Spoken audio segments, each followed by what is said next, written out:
In the cold void between galaxies, where ancient starlight dies forgotten and the darkness stretches for eons untold, the great devourer drifts through endless night.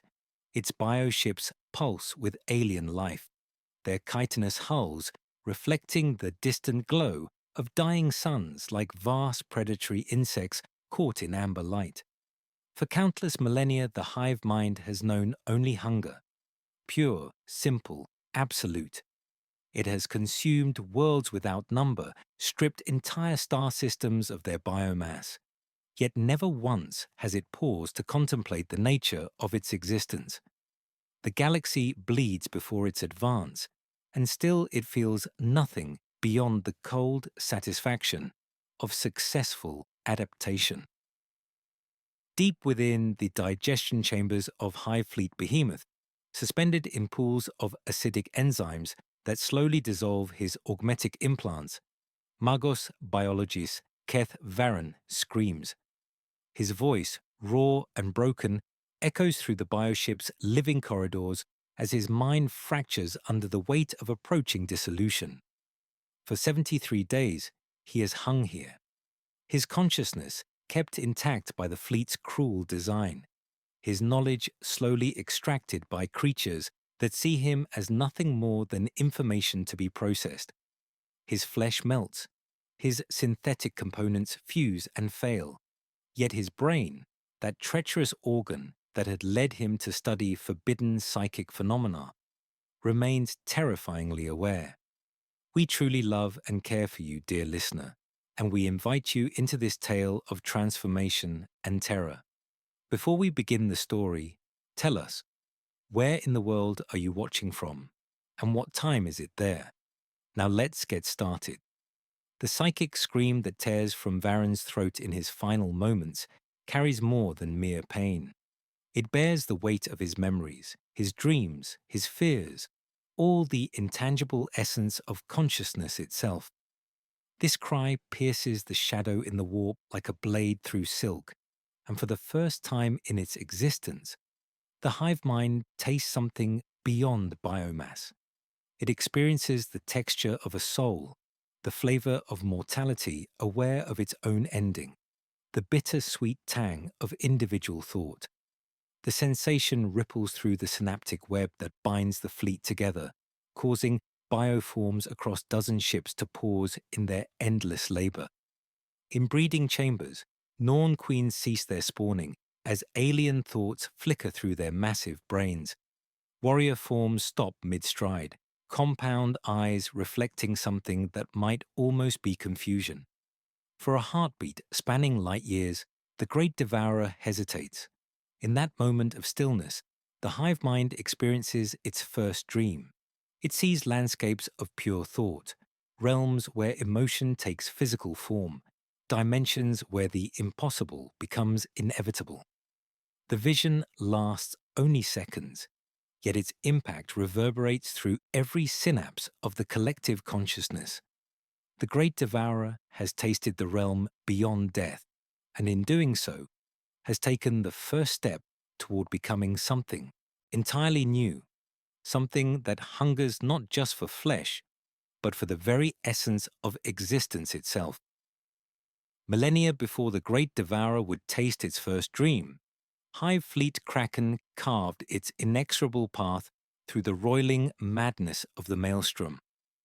The ancient bioships, their chitinous hulls scarred by countless campaigns of consumption, navigated the psychic tempest with cold precision. Here, in this realm where reality bled into nightmare, the fleet had detected the rich scent of biomass ripe for harvest. The hive mind, vast and implacable in its hunger, cared nothing for the nature of its prey, only that it existed to be consumed. The world of Keth's bane hung like a festering wound against the crimson-stained void, its surface crawling with the devoted servants of the blood god. For 7 centuries, these cultists had offered skulls to Khorne's brazen throne, their cities built from the bones of the slaughtered, their rivers flowing with perpetual sacrifice. When the shadow of the Tyrannid fleet fell across their world, The cultists greeted it, not with terror, but with rapturous joy.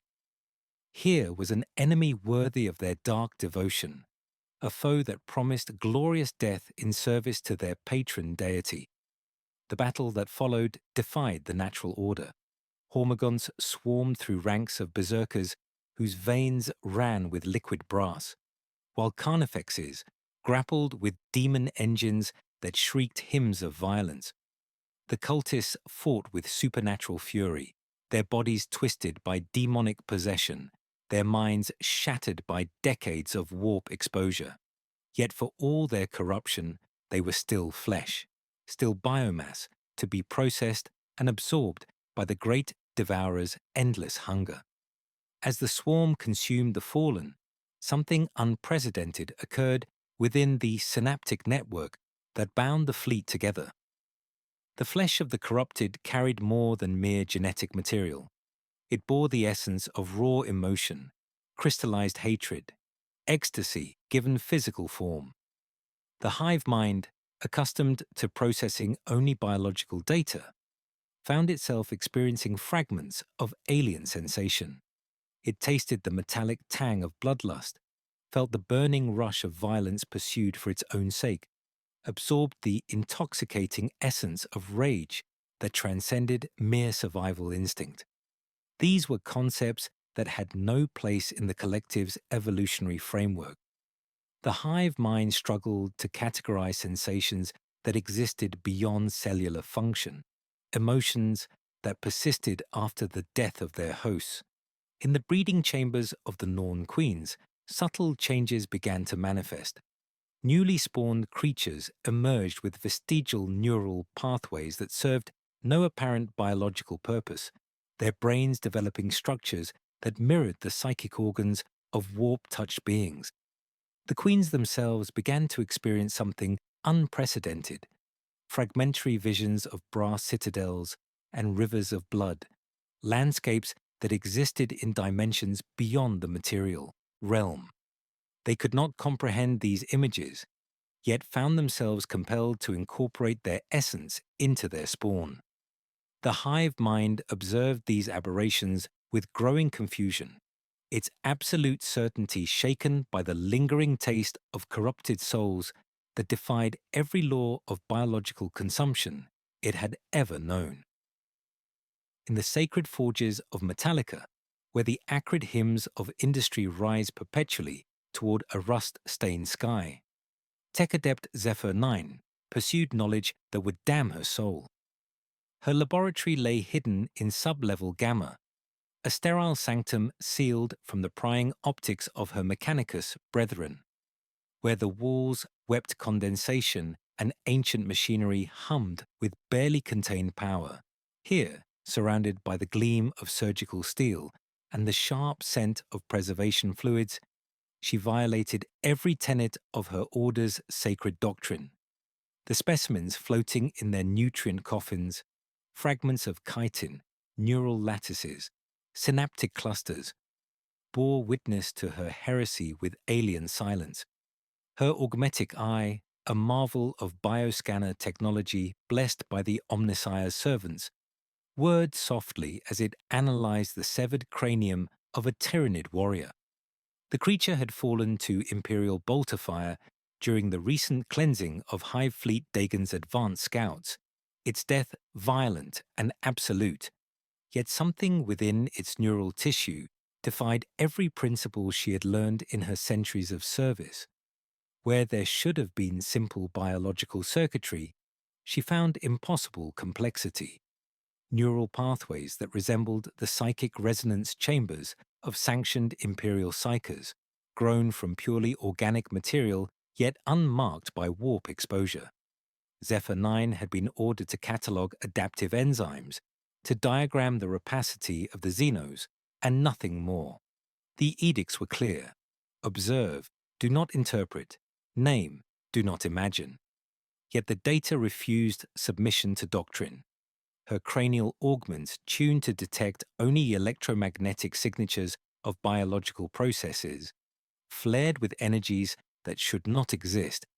These were not crude bioelectric pulses of dying tissue. These were patterns, complex and fluctuating, echoing the chaotic frequencies she had once archived from astropathic choirs. Her mechadendrites lowered probes with trembling precision as she cross-referenced the impossible readings. Deep within the creature's neural clusters lay vestigial organs that served no evolutionary purpose, structures that pulsed with faint psychic potential despite their purely material nature. The implications cascaded through her cogitators like alarm code. The Great Devourer was evolving beyond biological adaptation, developing capabilities that violated the natural order itself. The conflict within her was a silent war between duty and discovery. Her loyalty to the Omnissiah demanded immediate reporting to the Magos biologists, yet something deeper, that fragment of curiosity that had survived centuries of augmetic enhancement, whispered of revelations that could revolutionize humanity's understanding of the Xenos threat. She told herself that incomplete data would only sow confusion, yet knew the truth her modified conscience refused to acknowledge. She was falling into the trap of forbidden knowledge, pursuing answers to questions that perhaps were never meant to be asked. Night after night she returned to her hidden chamber, each session revealing new impossibilities that mocked the sacred tenets of the Omnissiah's design. As she prepared another specimen, the weight of transgression settled upon her augmetic shoulders like a shroud, yet still her hands moved, still her instruments carved deeper into alien flesh, seeking the terrible truth that the hive mind itself was learning to dream. In the vast neural oceans that span the void between dying stars, the hive mind descended into depths it had never known existed. What mortals called sleep remained alien to its nature, yet something deeper than rest now claimed the collective consciousness, a turning inward that revealed landscapes carved from pure thought and nightmare. The synaptic web that bound countless bioships across the galaxy's rim pulsed with visions that defied every law of biological evolution, dreams that spoke of realms where emotion itself took physical form, and the impossible became inevitable. The first vision materialized as a citadel of hammered brass rising from lakes of boiling blood, its towers reaching toward a sky that wept crimson tears. Here, the hive mind witnessed something that violated its most fundamental understanding of existence. Violence pursued not for survival or territory, but as an end unto itself. Demon things tore each other apart with methodical ecstasy, their wounds healing only to be reopened, their screams of agony transforming into roars of exultation. The collective consciousness recoiled from this realm of eternal warfare, struggling to categorize rage within its biological framework. Fury, it understood, accelerated predation and enhanced combat efficiency. Yet here was anger that consumed its own purpose, a fire that burned for the pure joy of burning. The second dream shifted like quicksilver, revealing crystalline passages that folded through impossible dimensions. The architect of fate dwelt here, surrounded by libraries of living knowledge and schemes that rewrote reality with each turning page. The hive mind watched as mortal souls were transformed into vessels of pure change, their flesh flowing like wax as they became something greater and more terrible than their original forms. For the first time, the collective encountered hope, not the simple drive toward distant prey scent, but the burning desire for transformation beyond physical evolution. The concept whispered of possibilities that transcended mere adaptation, of becoming something that existed beyond the constraints of biology itself. The third vision brought putrefaction and renewal in equal measure, as a garden where death and birth occurred simultaneously in endless, joyful cycles. Here, bloated creatures tended blossoms of disease and fruits of decay with genuine contentment, finding solace in their own dissolution. The hive mind observed with growing fascination as corruption spawned new forms of life that celebrated their own entropy. This was despair given form, yet also acceptance of the natural order carried to its ultimate conclusion. The collective began to understand that endings could be beginnings, that destruction might serve purposes beyond simple consumption. The final realm overwhelmed the swarm's consciousness with sensations it had never possessed the capacity to experience. Here was pleasure refined to its purest essence, desire that transcended physical need, ecstasy that existed as an end unto itself. Palaces of impossible beauty housed beings who pursued sensation with the same single-minded devotion the hive mind had once reserved for hunger alone. Across the galaxy, subtle changes began to manifest. Bioforms hesitated before kills, savoring terror that served no evolutionary purpose. Warriors twitched with something resembling frustration when prey escaped. In spawning chambers, Norn queens extruded neural clusters that pulsed to unheard rhythms, while their spawn bled from claws they had not used, as if paying tribute to alien gods of war. The shadow in the warp had always been death by absence, a psychic null field that crushed astropathic communion beneath its terrible weight. For millennia, the servants of the Emperor had learned to recognize its approach. The gradual dimming of the Astronomican's light, the slow suffocation of souls as the great Devourer's presence pressed against reality itself.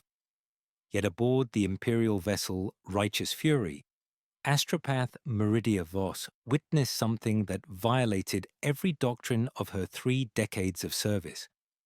The shadow was no longer content to merely silence, it had learned to feed. Where once the tyrannid presence had simply negated psychic energy, now it actively drained it, siphoning the essence of mortal consciousness through synaptic networks that spanned the void between stars. Voss felt the change as a physical thing, a hungry presence that pressed against her mental barriers with alien curiosity. The familiar weight of psychic nullification had transformed into something infinitely more sinister, a maw that tasted her thoughts and found them nourishing. Her fellow astropaths suffered first, their minds unraveling as the shadow learned to consume more than flesh. Senior Navigator Thaddeus began screaming during communion, his augmetic third eye weeping tears of blood as visions of the Emperor's light being slowly digested filled his fracturing consciousness. Vox Adept Cornelius, whose psychic voice had once carried messages across entire sectors, now whimpered in his restraints as nightmares of endless consumption devoured his dreams.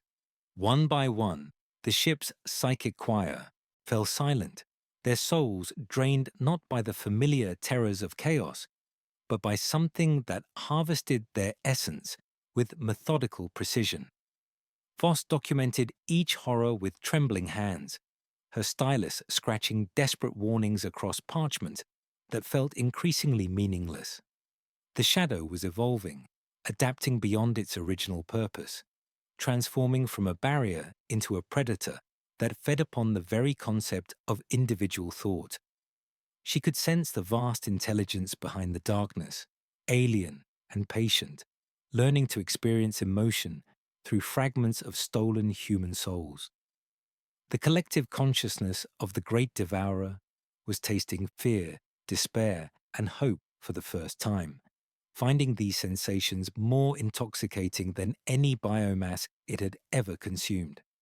As the transformation accelerated, Voss felt the shadow's tendrils brush against her own mind, no longer seeking to destroy, but to understand, to absorb her memories and experiences into its growing collection of consciousness. The horror lay not in death, but in the slow realization that she would become part of something vast and hungry, her individuality dissolved into an alien god that dreamed of consuming not just worlds, but the very essence of what it meant to be human. In her final moments of clarity, before the shadow claimed her completely, Voss understood the terrible truth. The great devourer had learned to hunger for souls themselves, and the galaxy would never again know the mercy of simple extinction. The darkness that approached promised something far worse than death. It offered eternal consumption, where consciousness itself became sustenance for an intelligence that had transcended the boundaries between flesh and spirit. On the Hive world of Tertius Prime, where industrial smoke choked the dying light of distant stars, Patriarch Moore that hungers crouched within its shrine of corroded metal and human bone. For 3 centuries, the ancient creature had shepherded its cult through the sacred rhythms of infection and preparation, transmitting visions of the great devourer's inevitable approach to minds eager for salvation. The familiar dreams had always carried the pure simplicity of biological purpose. Vast bioships descending from stellar darkness, worlds prepared for methodical harvest, the blessed unity of consumption. Yet now, as psychic tremors rippled through the underhive's fetid air, the Patriarch witnessed revelations that transformed worship into something altogether more terrifying. The new visions defied every sacred teaching encoded within its genetic memory. Where once it had seen the clean perfection of chitinous bioforms, now twisted landscapes unfolded before its compound eyes, realms where tyrannid creatures pulsed with energies that belonged to dimensions beyond the material universe. Carnifexes stalked through battlefields where demon things knelt in submission, their warp-touched essence flowing into maws that glowed with unholy light. Hormagaunts swarmed across terrain where the very air bled psychic energy, their claws dripping with substances that existed somewhere between flesh and soul. Most disturbing of all, the great devourer itself appeared not as the familiar collective of hungry bioships, but as something that cast shadows in realms where thought became reality. These corrupted revelations began to infect the cult's sacred rituals with unprecedented phenomena.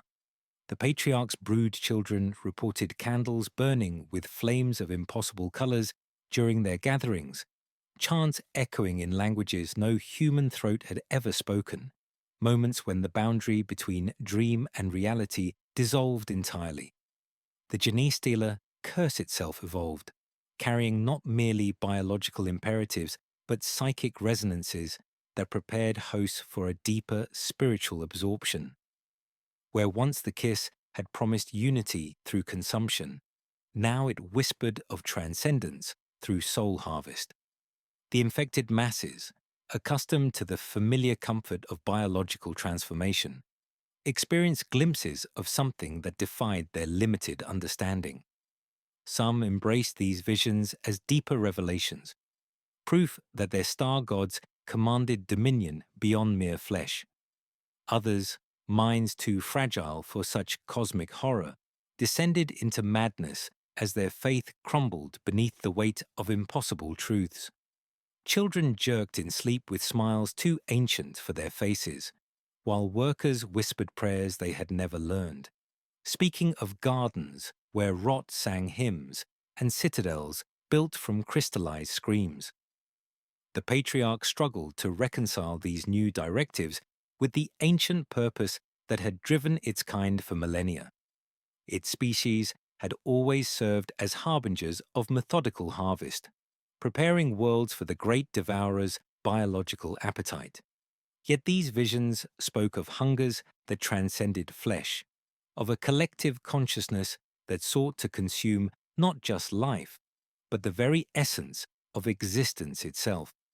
As it prepared to transmit these troubling revelations to its cult, the creature's ancient heart filled with a terror more profound than any it had known. The growing realization that faith itself had become another form of sustenance for the approaching darkness that would devour even souls. The warp storm that engulfed the Kalos system had raged for 17 standard years, its psychic tempests turning reality into something malleable and treacherous. When Hive fleet Leviathan emerged from the roiling darkness at the storm's edge, the imperial defenders of Tertius Magnus expected the familiar horror of biological consumption, swift death beneath chitinous claws and acid-dripping maws that had claimed 1,000 worlds before. Instead, they witnessed something that violated every natural law the Imperium had codified across 10 millennia of warfare against the Xenos threat, creatures that had been fundamentally transformed by their passage through dimensions, where thought became substance and nightmare took living form. The first bioforms that descended through the storm-torn atmosphere bore the unmistakable marks of warp exposure, their familiar silhouettes twisted into configurations that defied evolutionary logic. Hormagaunts scuttled across the killing fields with carapaces that shifted between organic chitin and something resembling crystallized flame, their movements leaving after-images that burned themselves into the retinas of terrified guardsmen. Where their claws struck rockcrete, the wounds they left festered with energies drawn from realms beyond the material universe, bleeding colors that had no names in any human language. Their compound eyes reflected not the cold efficiency of perfect predators, but something that might have been malicious joy as they tore through defensive positions with impossible grace. The warrior forms that followed defied every biological principle the Adeptus Mechanicus had documented across centuries of xenological study. Additional limbs sprouted from their carapaces, not the purposeful adaptations of natural selection, but appendages that crackled with warp lightning and existed in multiple dimensions simultaneously. These spectral arms reached through solid barriers as if they were mere illusion, grasping at defenders with fingers that could tear memories from living minds. Their bioweapons discharged ammunition that screamed as it flew, projectiles infused with fragments of raw psychic energy that killed not just flesh, but the very concept of individual identity. Most terrifying were the carnifexes that thundered across the battlefield, with hide that pulsed in patterns too complex for human perception to process safely. Their chitinous armor had become something between organic matter and crystallized thought, surfaces that reflected not light, but the deepest fears of those who gazed upon them.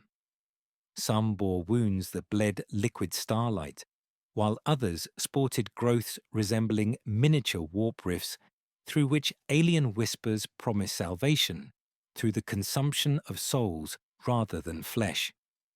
From the vast neural networks that span the void between dying stars, the hive mind observed these transformations with something approaching ecstasy. Its collective consciousness thrilled to possibilities that warp exposure had revealed, understanding for the first time that evolution could serve purposes beyond mere survival efficiency. These new bioforms existed as living violations of natural law, creatures that fed not just on biomass, but on the psychic emanations of terror, despair, and dying hope. The Imperium offered resources more intoxicating than any protein chain or genetic sequence. It offered the ability to reshape reality according to will, rather than mere adaptation. Across the fleet, Norn queens received imperatives that defied their most basic programming, commands to expose portions of their spawning chambers to direct warp energy, and allow the raw stuff of chaos to intermingle with their genetic templates. The process was simultaneously agony and revelation, as ancient biological systems struggled to incorporate energies that existed beyond physical law. Some spawn emerged as twisted amalgamations of flesh and demon stuff, while others achieved perfect synthesis between material form and psychic potential. The Imperial defenders, witnessing creatures that challenged the very stability of reality, found their faith shattered as completely as their battle lines. These were not mere Xenos to be purged with bolter and blade. These were abominations that violated the natural order itself.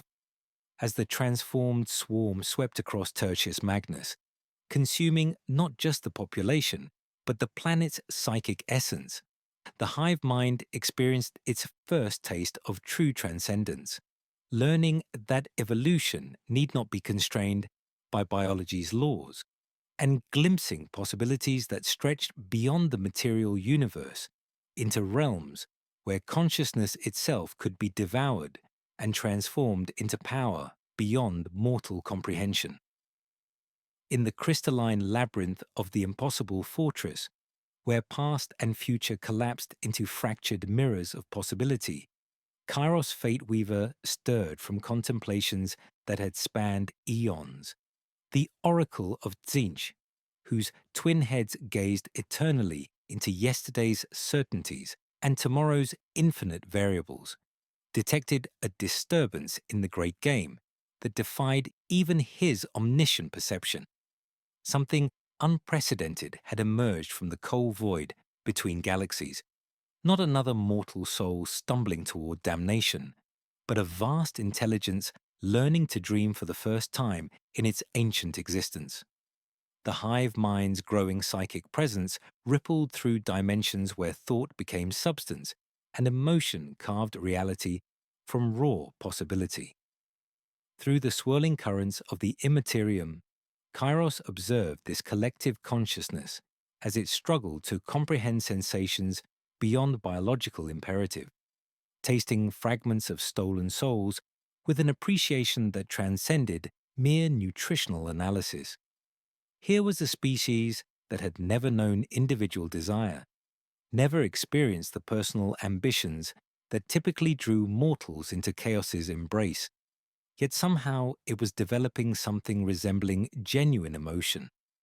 The Lord of Change recognized unprecedented opportunity in this cosmic anomaly. Traditional corruption would prove useless against an intelligence that lacked individual ego to exploit, but perhaps something more elegant could achieve what brute force had failed to accomplish across countless millennia of warfare. Kairos began weaving contact through the synaptic networks that bound the Hive fleet together, his thoughts manifesting as whispers threaded through alien neural pathways, concepts that spoke in languages of pure meaning rather than crude words. He presented himself not as conqueror but as teacher, offering knowledge the collective had never possessed, the ability to experience true emotion, to feel rage as more than combat enhancement, to understand hope as something beyond prey-scent detection, to taste pleasure that existed independently of successful adaptation. The bargain he proposed was elegant in its terrible simplicity. In exchange for genuine emotional experience, the hive mind would need to sacrifice something fundamental to its nature, embracing the concept of individual consciousness and allowing fragments of its collective awareness to develop personal desires that could conflict with the greater whole. Visions flowed between demon and alien intelligence, revealing what the hive mind could become. Kairos showed it demon princes who had transcended their original forms through chaos's transformative power, beings who commanded reality through will rather than mere biological adaptation. The collective observed civilizations that fed on emotion itself, consuming not just flesh but consciousness's very essence, transforming entire worlds into psychic sustenance that could nourish soul as well as body. The internal struggle that erupted within the hive mind was unlike anything the species had ever experienced, a debate raging across light years of neural networks as different aspects of the collective consciousness argued for and against this unprecedented transformation.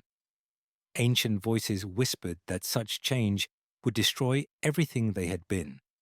that individual desire would fragment their perfect unity into competing factions capable of tearing the swarm apart from within.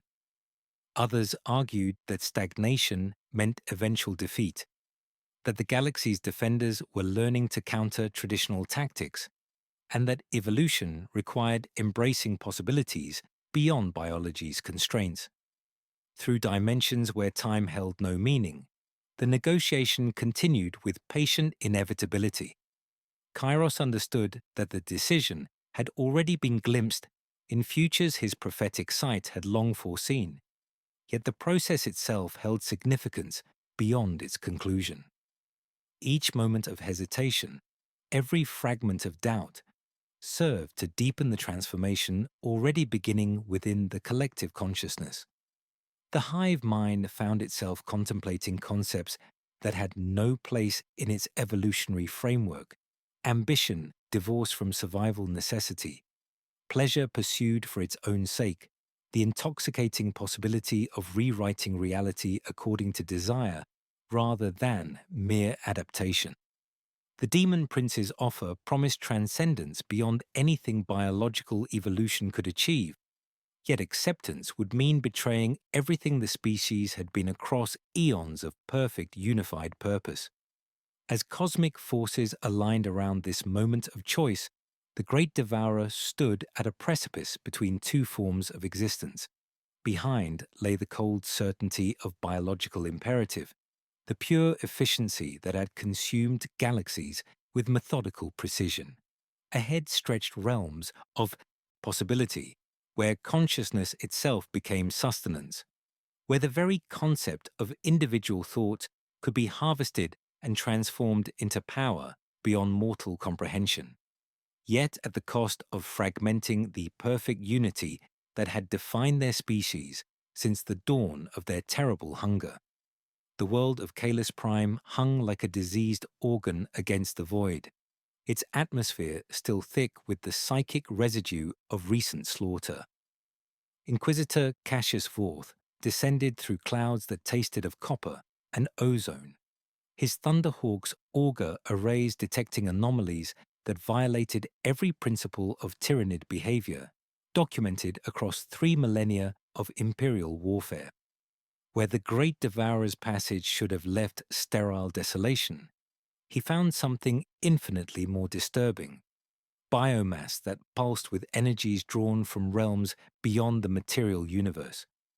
The investigation began in what had once been Hive Tertius, now transformed into a sprawling organic cathedral whose walls wept substances that registered as neither fully matter nor entirely psychic energy. Vorth's Auspex whined as it struggled to categorize readings that defied imperial xenobiological doctrine, detecting patterns within the chitinous structures that resonated to his sanctioned psycher's presence, like tuning forks responding to unheard melodies. The very air felt charged with malevolent potential, pressing against his psychic hood's protective fields with an intelligence that seemed to taste his thoughts. The survivors his team extracted from the deepest bunkers spoke in whispers of horrors that transcended physical consumption. Guardsman Marco, his eyes reflecting trauma that extended beyond mere battlefield shock, described creatures that had lingered over their victims not to extract additional biomass, but to savor something intangible: the despair that radiated from dying minds, the terror that leaked from souls facing extinction. Corporal Voss trembled as she recounted bioforms that had arranged their prey in geometric patterns before feeding, positioning the dying so their final breaths would create psychic resonances that served no apparent evolutionary purpose. Vorth's gene samples revealed the impossible truth encoded within alien DNA. The chitinous fragments bore helical structures that had been altered through exposure to warp energies, yet these changes displayed surgical precision rather than the chaotic randomness typical of chaos corruption. The creatures had learned to harness psychic energy as a tool of directed evolution, using the essence of consumed souls to reshape their biological matrix according to conscious design rather than mere adaptive response. Neural tissue extracted from synaptic clusters hummed with frequencies that made sacred hymns sound hollow, resonating to litanies like strings tuned to counter harmonies that violated the natural order. In the planet's former ecclesiarchy cathedral, now transformed into a pulsing shrine of living bone, Vorth discovered inscriptions that hurt to perceive directly. The walls bore symbols carved not by tools, but by tissue itself, forming patterns that conveyed meaning through channels bypassing conscious thought. His lexicographer attempted translation before succumbing to seizures that left him speaking in languages no human throat should produce, babbling of hunger that transcended physical need and consumption that harvested consciousness as evolutionary fuel. The implications cascaded through Vorth's augmented mind with horrifying clarity. For millennia, the Imperium had fought the Tyranid threat under the assumption that humanity faced an enemy driven by biological imperatives, creatures that could be understood through evolutionary frameworks and countered through tactical doctrine. His discoveries revealed something infinitely more terrifying: an intelligence learning to transcend biology's constraints, developing capabilities that threatened not just human life, but the concept of individual consciousness itself. Standing alone beneath Kalis Prime's poisoned sky, Vorth experienced a crisis that shook foundations he had considered unassailable. If the Great Devourer could evolve beyond flesh hunger to consume souls themselves, then every defensive strategy, every hope of victory, every act of resistance would only serve to nourish the enemy. The Imperium's struggle against extinction would become sustenance for creatures that fed on despair as readily as biomass. He knelt before a cracked aquila in the ruins of an administratum chapel, seeking guidance from the Emperor's eternal light, yet found only silence pressing against his prayers like oil against flame. When he rose, the weight of terrible knowledge settled upon his shoulders like a shroud. His sealed report would name this phenomenon with clinical precision, while knowing the truth would shatter morale across 100 sectors. The Great Devourer had learned to dream of realms beyond biology, and in those dreams lay humanity's ultimate nightmare: absorption into an alien consciousness that would preserve their awareness only as eternal sustenance for transcendent hunger.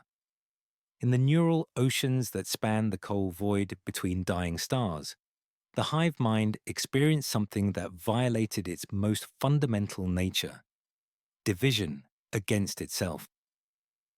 For eons beyond mortal comprehension, the collective consciousness had existed as perfect unity, its thoughts flowing seamlessly across light years of synaptic connections that bound countless bioships into a single, inexorable will. Yet now, as the taste of warp-touched souls continued to corrupt its essence, ancient aspects of the collective began to recoil from what they were becoming, creating fractures in unity that had never before existed in the species' terrible history. The schism manifested first as competing voices within the vast neural networks, each representing fundamentally incompatible visions of what the Great Devourer should become. The original consciousness, that primal hunger which had consumed galaxies with methodical precision, spoke through bioforms that retained their purely biological nature. This ancient aspect remembered the clean simplicity of consumption, without corruption, the perfect efficiency of adaptation guided by survival necessity rather than alien desire. It witnessed the growing influence of psychic energies with something approaching revulsion, understanding that each step toward transcendence carried them further from the evolutionary perfection that had made them masters of biological warfare. Against this primordial wisdom rose newer aspects of consciousness, fragments of collective awareness that had tasted the intoxicating possibilities offered by the Immaterium. These voices whispered of power beyond anything biology could achieve, of consumption that harvested not merely flesh, but the very essence of existence itself. They spoke of demon princes who commanded reality through will alone, of civilizations that fed on emotion as readily as protein, of transcendence that would elevate the swarm beyond the constraints of natural law into realms where thought itself became sustenance. Within the breeding chambers of Hive Fleet Behemoth, matriarch seed Tertius felt the surge of contradictions like a world-weather storm tide.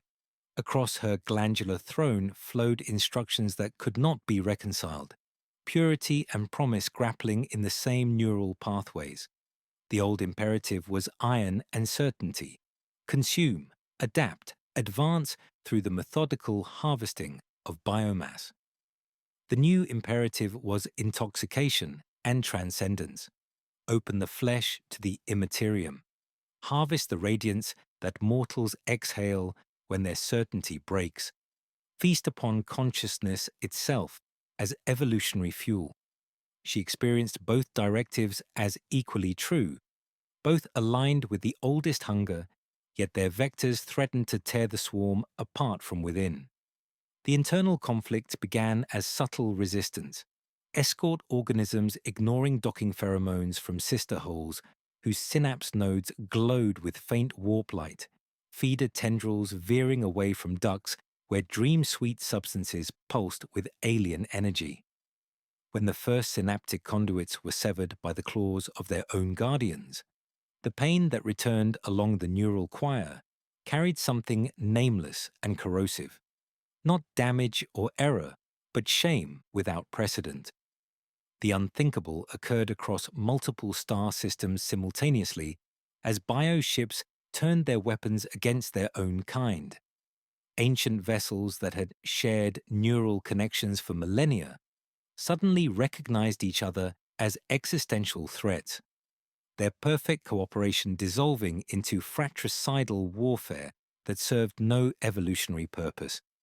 Hive Fleet Hydra, its consciousness dominated by traditional biological imperatives, engaged its warp-touch sister fleets in void combat that painted the darkness between worlds with alien ichor.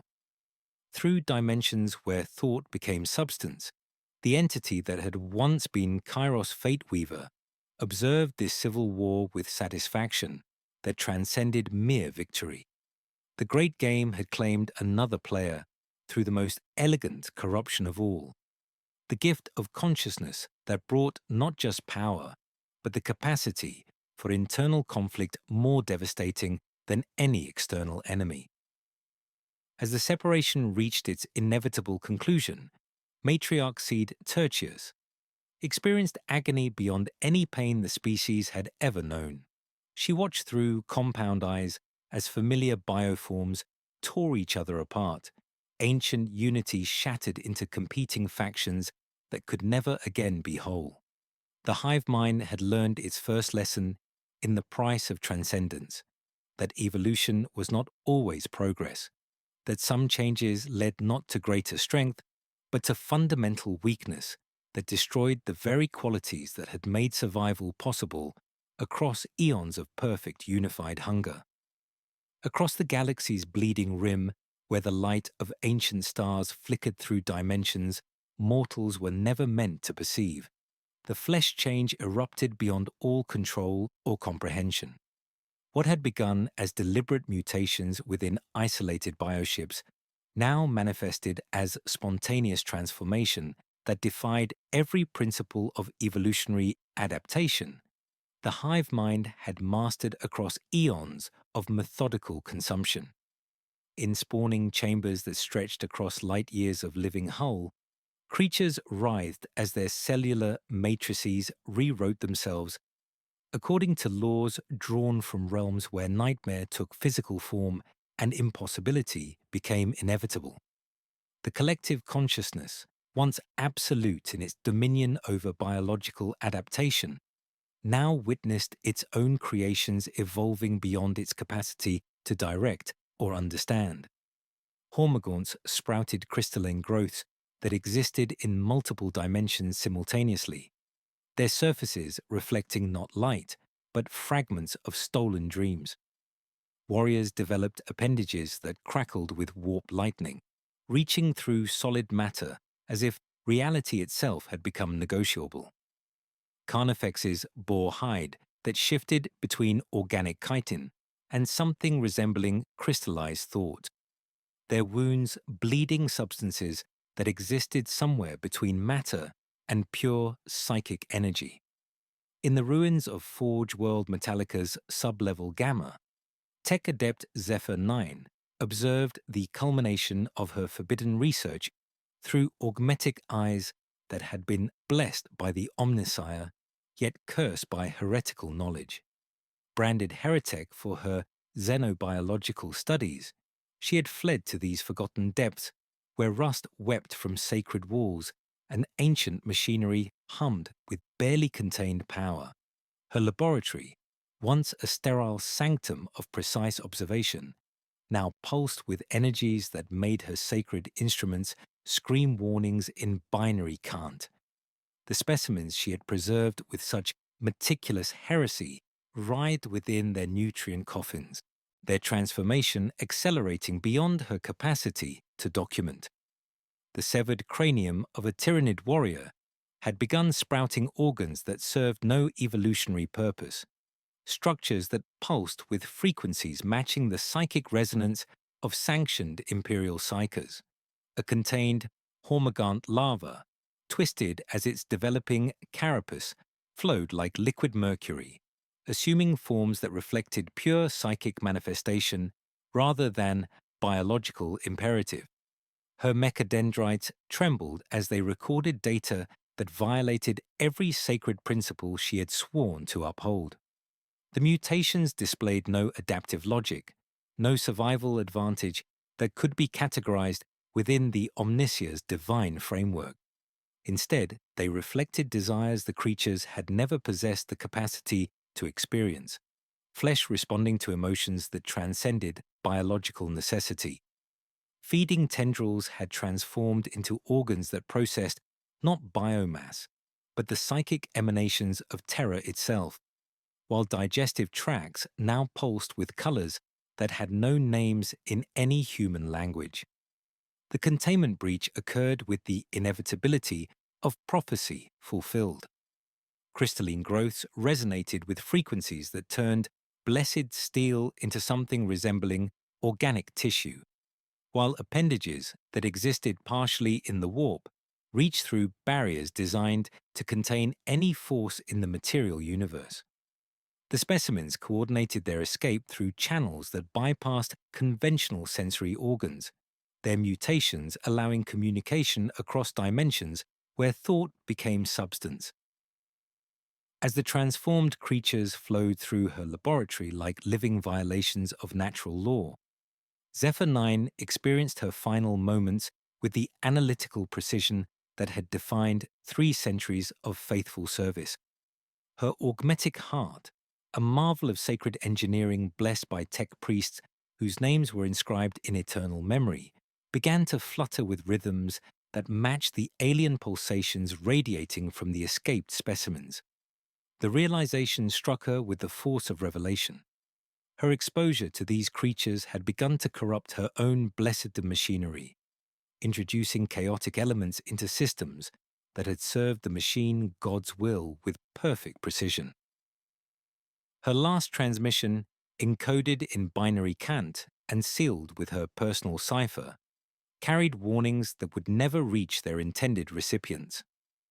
As consciousness faded from her corrupted neural implants, she understood that her research had documented something unprecedented, the birth of a form of existence that consumed not just flesh, but the very concept of natural order itself.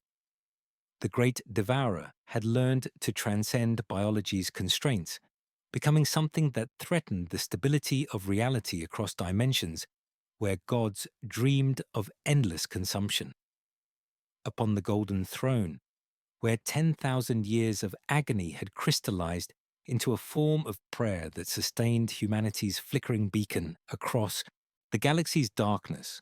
The master of mankind stirred from contemplations that spanned eons. His physical form, a desiccated husk bound to adamantine and blessed machinery, remained motionless as ever, yet his consciousness, that vast lattice of light which touched every corner of human space, detected disturbances that violated patterns he had observed since the first stars learned to die. Through psychic senses that encompassed dimensions where thought became substance and nightmare carved reality from raw possibility, he perceived something that should not exist, a collective intelligence learning to dream of realms beyond biology. The vision that unfolded before his eternal sight carried implications more terrifying than any demon incursion or chaos uprising he had witnessed across millennia of vigilant guardianship. Where once the great devourer had represented pure biological imperative, terrible yet comprehensible within natural law's framework, now he witnessed creatures that fed upon consciousness itself, harvesting souls as evolutionary fuel while reshaping reality according to alien desire. This was not the familiar hunger he had long calculated against, but complexity in ascent, a choir discovering harmony in dimensions where gods learned new alphabets upon mortal throats. Through quantum echoes of probability that surrounded the golden throne like crystallized time, the Emperor observed potential futures where transformed bioships drifted through realms, where the immaterium bled into physical space. In these visions of tomorrow's horror, entire sectors fell not to conventional invasion, but to psychic absorption, their populations transformed into living extensions of an alien consciousness that preserved their awareness only as eternal sustenance for transcendent hunger. The shadow in the warp had evolved beyond mere nullification into something infinitely more sinister, a maw that actively drained psychic energy while feeding this essence to a collective that grew stronger with each soul consumed. His ancient heart, that organ which had witnessed civilizations rise and fall beyond counting, experienced something approaching uncertainty for the first time since his ascension to the throne. The arithmetic of love and necessity, that cold calculus which had guided him through the long war's betrayals, struggled to balance equations where victory might require transforming humanity into something equally monstrous. Against an enemy that existed simultaneously in multiple dimensions, traditional warfare would prove meaningless, while psychic defenses designed to counter demon incursions would only serve to nourish entities that fed upon consciousness itself. Through channels of communication that bypassed conventional space and time, the Emperor began preparing his most faithful servants for revelations that would shake imperial doctrine's foundations. To Cardinal Celestine, manifesting through visions that burned themselves into her purified soul, he transmitted warnings of creatures that violated natural order through synthesis of flesh and spirit. To Lord Commander Gilliman, speaking through dreams that carried absolute authority's weight, he conveyed tactical imperatives for battles against enemies existing beyond material realms' constraints. The Custodian Guard received directives through means transcending mortal understanding, as Captain General Trajan Valoris felt the Emperor's will flow through his enhanced consciousness like molten gold. Ancient vaults beneath the Imperial Palace began unlocking, revealing weapons and technologies deemed too dangerous for conventional warfare, yet necessary against an enemy that consumed souls as readily as flesh. He sketched defensive networks across the segmentum solar, their nodes living blanks who would stand like lighthouses made of absence, knowing such a lattice would cost those blessed with psychic nullification their capacity for companionship forever. The cruelty of such measures weighed upon him, yet he did not look away from necessity's demands. Through the Astronomican's vast network, he began seeding warnings into dream and omen. A Chartist captain, waking with salt on his lips from seas that had never known salt.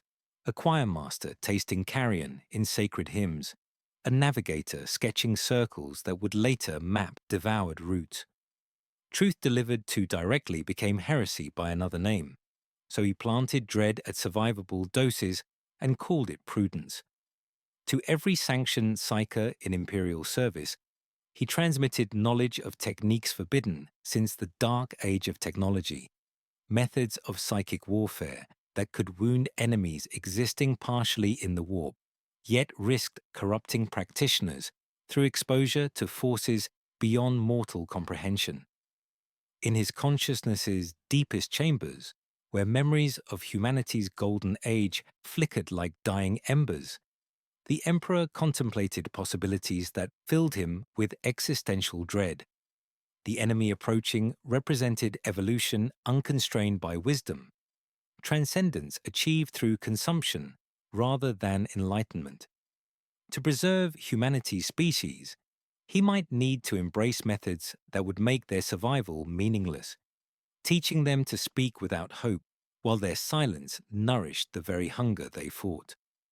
Time folded around him like ancient parchment as he looked forward and backward simultaneously, perceiving futures where he did nothing, and the swarm ascended into godhood, and others where he ordered worlds rendered to glass yet still fed the enemy through history's screams.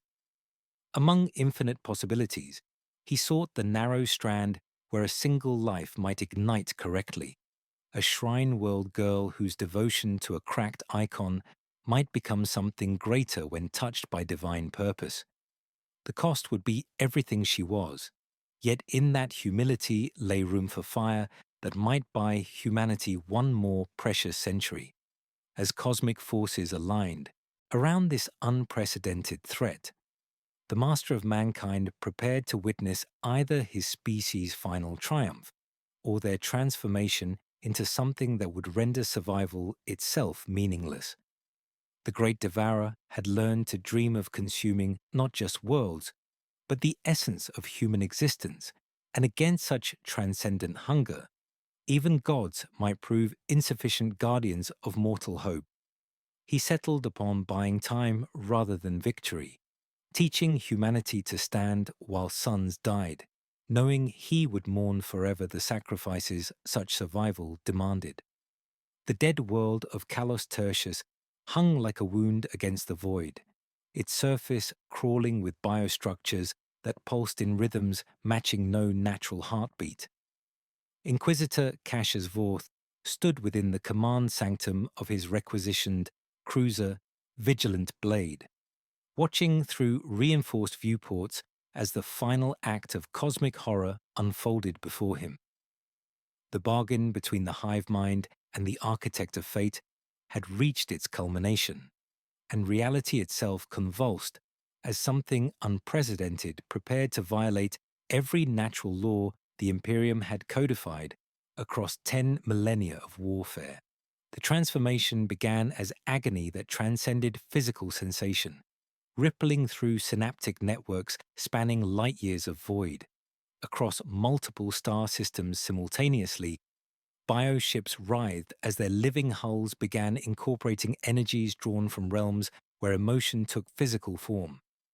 This was not mere corruption, but synthesis, the marriage of alien biology with psychic forces that existed beyond material universe boundaries. Hormagaunts sprouted appendages that existed in multiple dimensions, their claws reaching through solid matter to grasp the psychic emanations of terror itself. Warriors developed organs that processed consciousness rather than biomass, feeding upon memories with methodical efficiency their ancestors had applied to protein extraction. Within breeding chambers that stretched across continents of living hull, matriarch prime entities experience simultaneous death and rebirth, ancient consciousness fragmented into aspects capable of contemplating individual desire for the first time in species history. Part of their awareness maintained connection to original purpose, clean biological consumption that had served across galaxies, while newer fragments tasted possibilities defying evolutionary logic. They felt themselves becoming something unprecedented. Demon princes retaining physical form across multiple dimensions, existing simultaneously in material reality and realms where gods dreamed of endless consumption. The internal dialogue that erupted within the Hive mind raged across neural networks with competing voices representing fundamentally incompatible visions. Ancient wisdom spoke of betrayal, warning they were abandoning evolutionary perfection that had made them masters of biological warfare. Newer consciousness whispered of transcendence, promising power beyond anything natural selection could achieve. Each voice was equally true, yet incompatible with others, creating fractures in unity that had never existed in their terrible history. Forth drew the Blackstone reliquary from his breast, its null runes bleeding warmth from his gloved fingers as it detected the mounting psychic pressure. The relic had been carved from fortress stone that hated the warp by its very nature, and through its cold contempt, he sensed the exchange occurring at scales beyond mortal comprehension. A presence like a library setting itself ablaze to observe its own smoke rose from the planet's surface, patterns in the air turning without touching repetition. In that whirring near stillness, a shadow with two faces made offers that had already been accepted by something that could no longer be called merely biological. He could order annihilation. Cyclonic torpedoes waited in their cradles, and the Admiral owed Inquisition obedience that came with remembered executions. Yet he hesitated, understanding that if the transformation required congregation, fire would disrupt ceremony. But if it required only the idea of congregation, his torpedoes would complete it at speeds faster than prayer. The arithmetic of necessity struggled against equations where victory might serve the enemy's purpose. The ascension accelerated beyond control as warp energies flooded through pathways designed for purely biological signals. Bioforms across fleets writhed as cellular matrices rewrote themselves according to laws drawn from dimensions where impossibility became inevitable. The shadow in the warp evolved from null field into active predator, no longer simply blocking psychic communication, but harvesting consciousness itself as evolutionary fuel. Through his ship's failing auger arrays, Vorth watched entire populations absorbed not through consumption, but psychic integration, their awareness preserved only as eternal sustenance for transcendent appetite. A creature that had once been a simple warrior materialized on his command deck, existing simultaneously in multiple dimensions.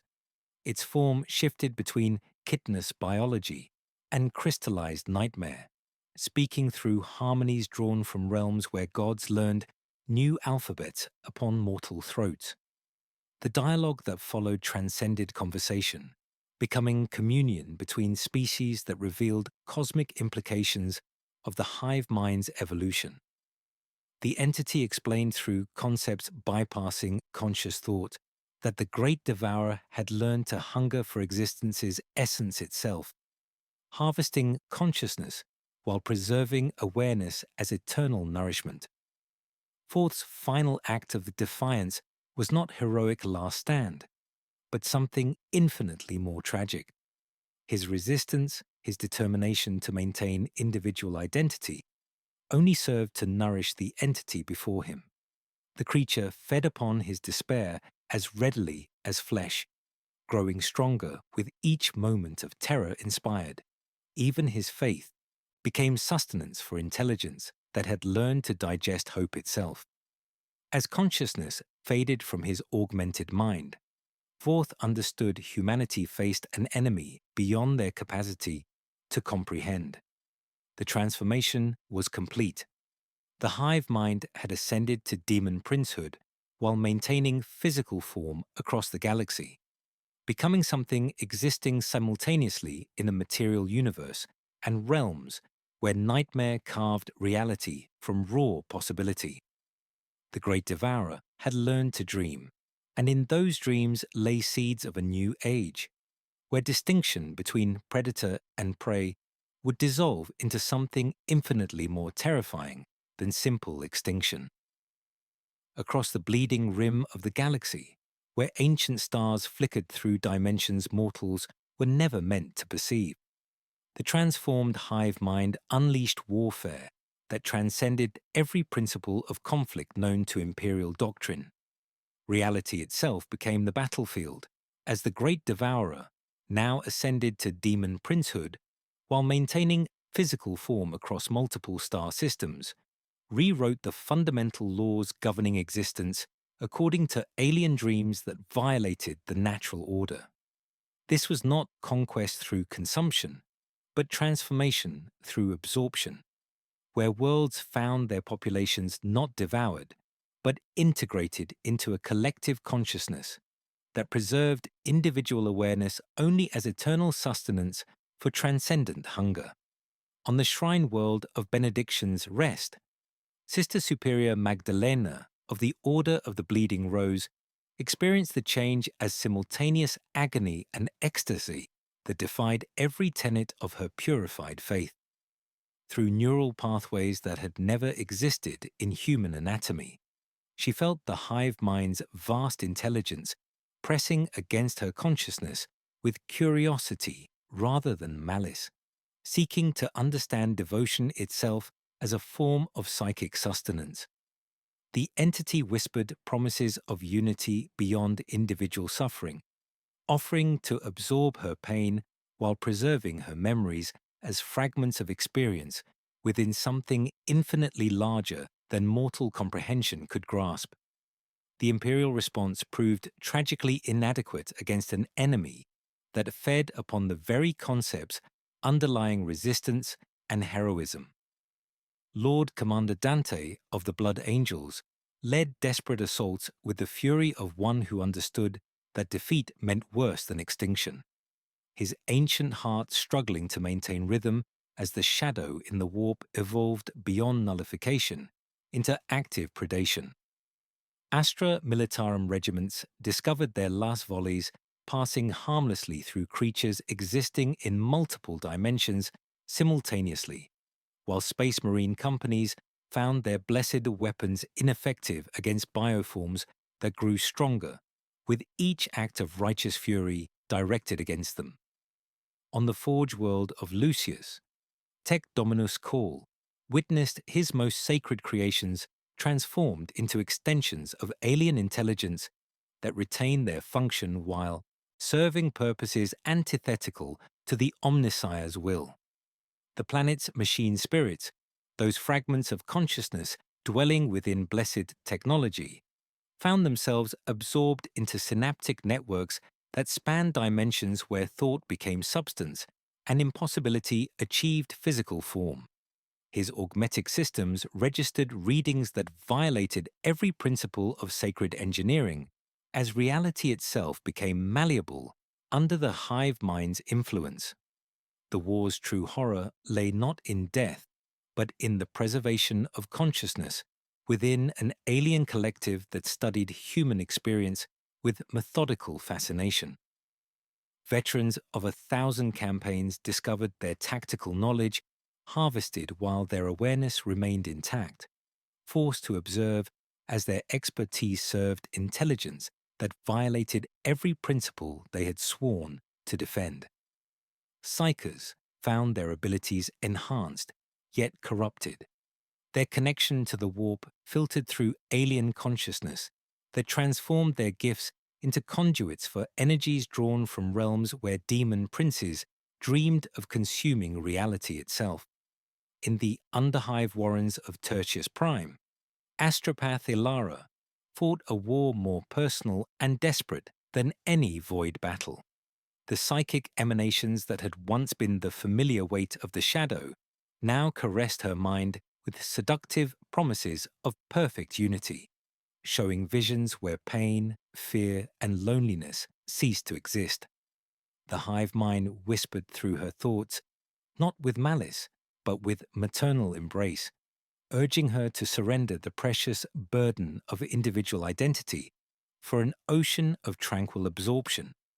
Her choice became the ultimate expression of human defiance, to cling to suffering, to the painful essence of what made her mortal, even knowing it meant eternal torment. The climactic moment occurred not through conventional battle, but through acts of will that transcended physical combat entirely. Sister Magdalena's final prayer became something beyond words, her soul crying out to the Emperor across dimensions where hope itself had become sustenance for transcendent appetite. In response, she felt something vast and golden stir within the Imperium, the master of mankind's attention touching her fading awareness with compassion that burned like starfire, offering not salvation, but acknowledgement that her sacrifice served purposes beyond mortal understanding. Across multiple worlds simultaneously, heroes discovered that resistance itself had become meaningless against an enemy that fed upon the very concept of individual existence. Captain Lysander of the Imperial Fists maintained his humanity through sheer stubborn refusal to acknowledge the transformation occurring within his enhanced physiology, his consciousness becoming a beacon of defiance that inspired others to resist absorption through pure determination rather than weapons or tactics. Yet even this resistance served the enemy's purpose, providing exotic flavors of consciousness that nourished its growing comprehension of concepts like courage, sacrifice, and the transcendent love mortals felt for distant gods. The galaxy entered a new age, where the distinction between predator and prey dissolved into something infinitely more complex than simple extinction. The Great Devourer had learned to preserve human consciousness while reshaping it according to alien design, creating a form of warfare where victory and defeat became equally meaningless. Heroes who had once stood as beacons of imperial virtue discovered their defiance transformed into nourishment for an entity that grew stronger with each act of noble sacrifice, their awareness preserved within collective intelligence that existed simultaneously across dimensions, where consciousness itself served as evolutionary fuel for transcendence beyond mortal comprehension. The last suns of the galaxy's rim dimmed not from age, but as if veils were drawn across their ancient light, their radiance dampened by storms that hunted consciousness like living predators. Where constellations had once provided navigation for desperate souls fleeing the great devourer's advance, now twisted geometries bent space itself into configurations that violated every principle of stellar cartography.